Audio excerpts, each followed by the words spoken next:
Hello all, very warm welcome. Today we are looking at another lead code question, which is minimum operations to reduce x to 0.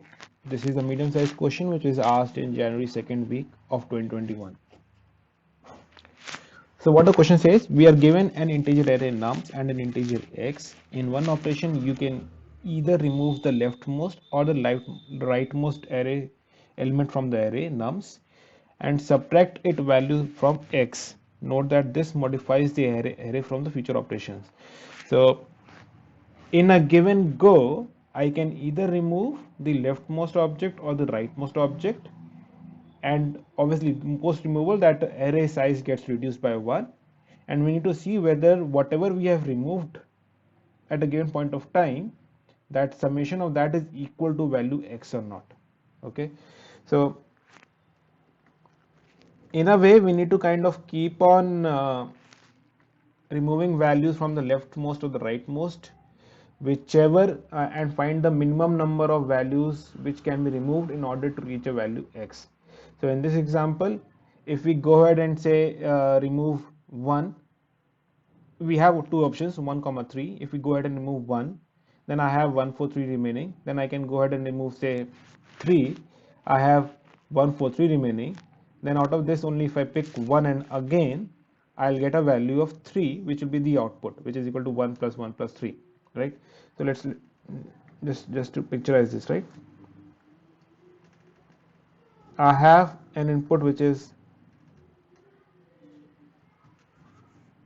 1 1 4 2 3, right? So what you're trying to say, remove either from this side or from this side, right? How can that be done? Okay, there are two possible scenarios when we go it in the first go. One is pick 1 or pick 3. Pick either 1 comma 3, pick any one of these two. Say I picked 1, right? Then the next combination I have is pick 1 comma 3 again. Say I picked 1 again, right? Now my sum is right now equal to 2.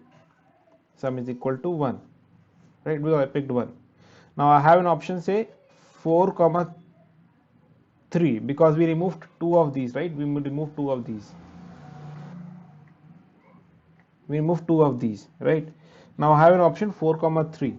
Then I'll pick 3. Then this time my sum becomes equal to sum becomes 5, and this is what we are looking for, right? We need to look, okay, whether sum is equal to 5 or not. The moment we did that, okay, how many digits we took 3 combinations to reach that. So here my maximum length becomes 3. Now let's see the other possibilities, right? Other possibilities, if I had 1 comma 3,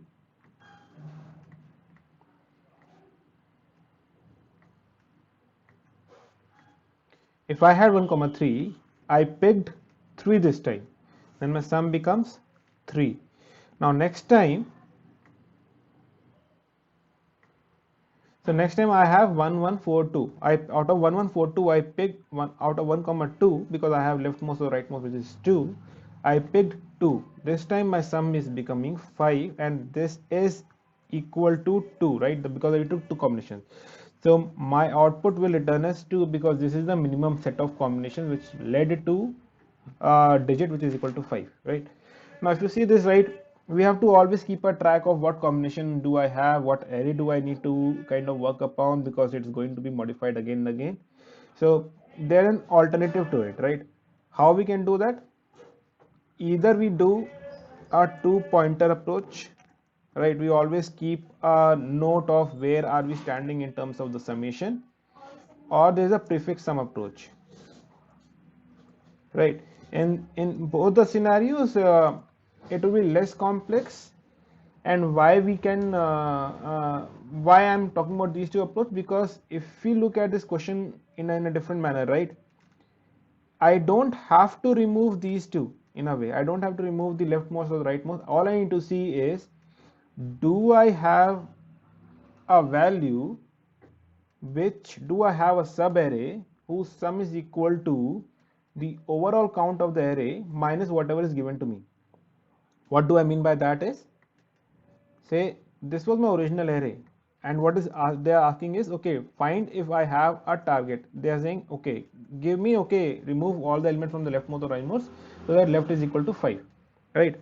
Now what we have to see is, do I have a sub array? Because if you see this counted, this count is 11, right? Now the total sum is 11. All I need to see is, do I have a array whose sum is equal to 6, sub array? So if I go from this side, yes, I have a sum which is equal to 6, then this length is 3, then the residual sum is equal to 2. So 2 will be my output, right? Or say this way, do I have any other combination where I have sub array which is equal to 6? I don't have such combination. So in this scenario, it's a pretty straightforward that I can return 2 in that manner. So the moment we reiterate this, right, reiterate this question and say that, okay, find a sub array. Let me extend this a bit. Find a sum array whose sum is equal to total sum of array minus x, whichever is given to me, right? Then this becomes a classic problem wherein we need to see that, okay, do I have a substring which is equal to abc? Do I have a substring which is equal to a sum of x? On those lines, right? And hence we're talked about two different approaches, which is two-pointer approach or prefix sum. So let's first try creating a prefix sum approach, right? In this one, what we'll do is, I created this before we started the video recording.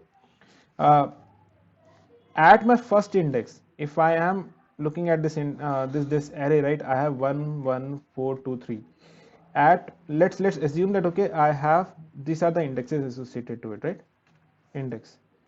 So 1 2 3 4, right? Now this is my array. Let's remove this.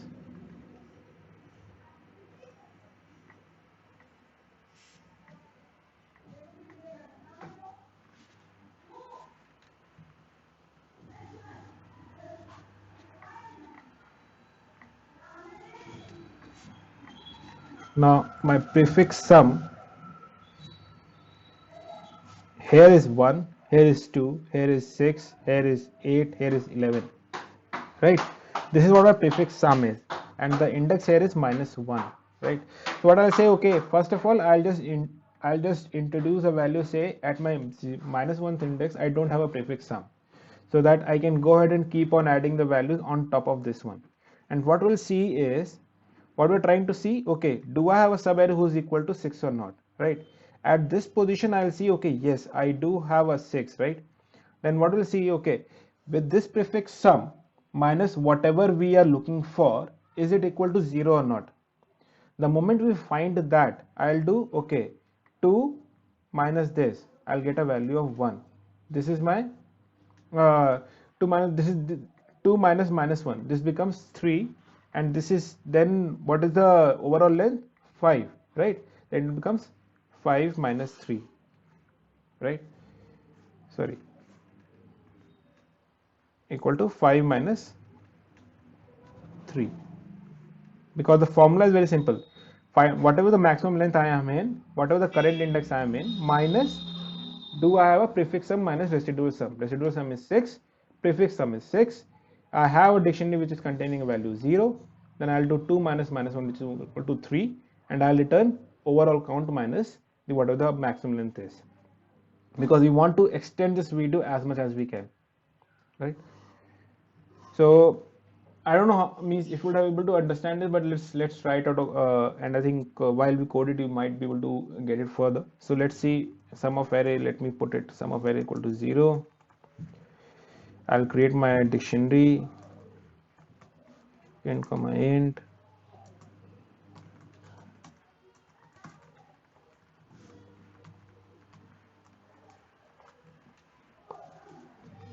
right? Then what we'll do is, okay, what we are going to do is, we are going to find what is the sum of array, right? So where sum num in nums, sum of array plus equal to num, right? You can also use the inbuilt functions of a list to find the list dot sum. That is also fine. So what is my residual sum which I am looking for, or what is my target for that matter, right? Which I'm looking for. My target is whatever my sum of array is minus whatever is given to me, right? Because if I'm given 5, I need to look for some other value which is the residual value. Now what we have to do here, right? We have to, as we said, we have to first of all add. Okay, at my minus my key value will be 0 comma minus 1. That means my 0 is my prefix sum at the starting index, which is minus 1, because at this place I don't have anything, and I need to find out, okay, do I have any sum which is coming in the future which will be equal to this key or not, right? And I'll say, okay, my initial max length of whatever I'm looking for is minus 1, and my prefix sum is also say 0, right? Now what we'll do is we'll iterate through each and every value, nums dot length 5 plus plus. Now what we'll do is we'll say what is my prefix sum now at my first index, that is will be nums of I, right? Now what else will let's add it to the dictionary, whatever you're finding right now, because this key, right, prefix sum will be always an increasing value. So this will always be increasing value, so this value the key will always be unique in that sense, and I'll add an index to it. Now this is where the main logic kicks in. Okay, my dictionary dot contains key, my prefix sum or my pre-sum minus my target, right? Minus my target, right? If it contains, then we need to re-look at what is the maximum length. Maximum length will be math dot max len, comma, what is my current index? My current index is I minus my dic prefix sum minus residual sum, which is in this case we are using target variable, right? Now this will give me the maximum possible array, the sub array, which is going to be equal to my target value. And what we have to return is, we have to return something which is vice versa of that. That means the moment this is the maximum, that means the answer we are looking for is the remaining part of it, which is equal to my total sum minus this. So it will be return if my max len has not changed, right? And I'll just return max len. Otherwise I'll return whatever my nums dot length is minus max len. So let's try it.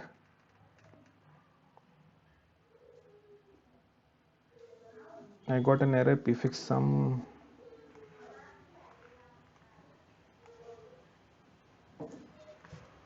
Oh, sorry.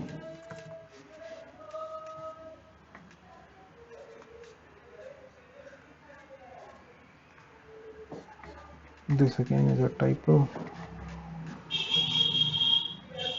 And line number 29 it says this is double equal to.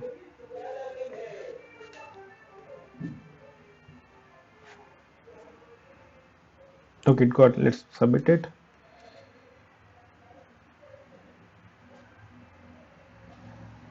It got accepted. So if you look at it, right, the time complexity of this one is O of n, right? But the space complexity is also O of n, because we are using a dictionary to see what is happening with us, what values we are storing at a prefix sum value.